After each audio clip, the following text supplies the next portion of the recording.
Amber called her uncle, said we're up here for the holiday.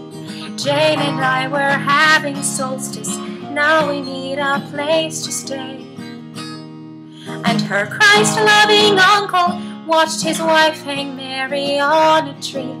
He watched his son hang candy canes all made with red dye number 3.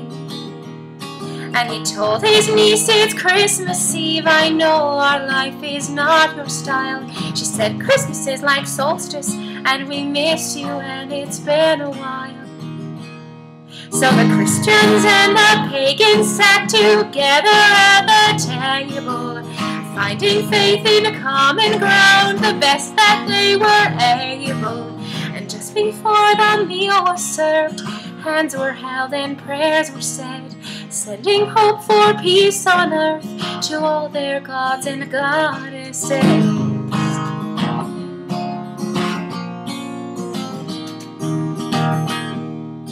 Food was great, the tree plugged in, the meal had gone without a hitch, till Timmy turned to Amber and said, is it true that you're a witch?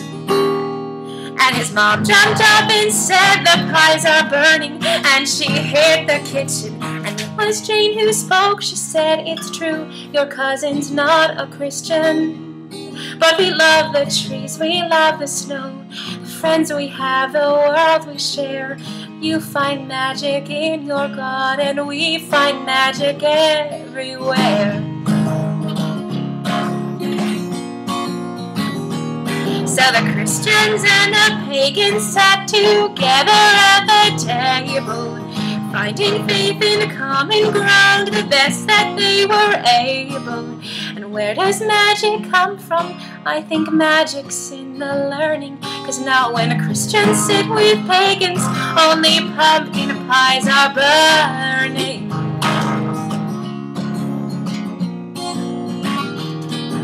When Amber tried to do the dishes, her aunt said, really no, don't bother. Amber's uncle saw how Amber looked like Tim and like his father.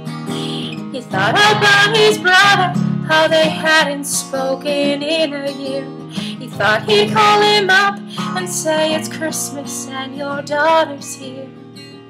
He thought of fathers, sons, and brothers, and saw his own son tug his sleeve, saying, can I be a pagan? Dad said, we'll discuss it when they leave. So the Christians and the pagans sat together at the table, finding faith in a common ground, the best that they were able. Lighting trees in darkness, learning new ways from the old, making sense of history and drawing warmth out of the cold.